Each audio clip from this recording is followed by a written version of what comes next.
आज का पहला पाठ उत्पत्ति ग्रंथ अध्याय 49 पद संख्या 29 से 32, 50, 15 से 26। ईश्वर तुम लोगों की सुध लेगा और इस देश से निकालेगा। याकूब ने अपने पुत्रों को यह आदेश दिया, मैं शीघ्र ही अपने पितरों में सम्मिलित हो जाऊंगा। मुझे मेरे पूर्वजों के साथ एप्रोन नामक हित्ती के खेत की गुफा में दफनाओ। वह गुफा कनान देश में मामरे के पूर्व मकपेला के खेत में है। इब्राहिम ने उसे निजी मकबरे के लिए एप्रोन हित्ती से खरीदा था। वहाँ इब्राहिम और उनकी पत्नी दफनाए गए। वहाँ इसहाक और उनकी पत्नी रिबेका दफनाए गए और वहाँ मैंने लिया को दफनाया। योसेफ के भाई अपने पिता के देहांत के बाद आपस में कहने लगे, हो सकता है कि योसेफ हमसे बैर करे और हमने उसके साथ जो बुराई की है उसका बदला चुकाए। इसीलिए उन्होंने योसेफ के पास यह संदेश भेजा, मरने से पहले आपके पिताजी ने आपको यह संदेश कहला भेजा था, तुम्हारे भाइयों ने तुम्हारे साथ अन्याय किया है। मेरा निवेदन है कि तुम अपने भाइयों का अपराध और पाप क्षमा कर दो।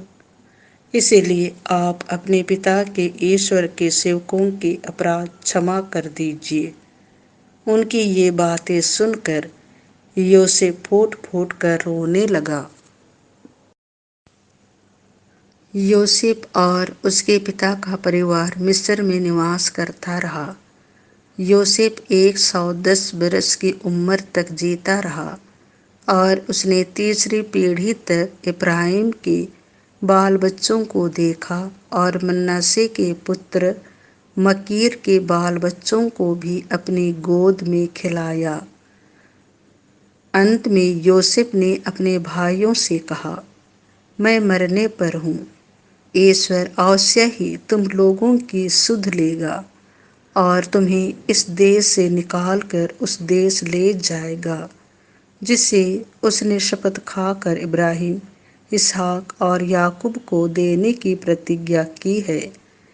योसेफ ने इस्राएल के पुत्रों को यह शपथ दिलाई कि जब ईश्वर तुम लोगों की सुध लेगा तो यहाँ से मेरी हड्डियाँ अपने साथ ले जाना।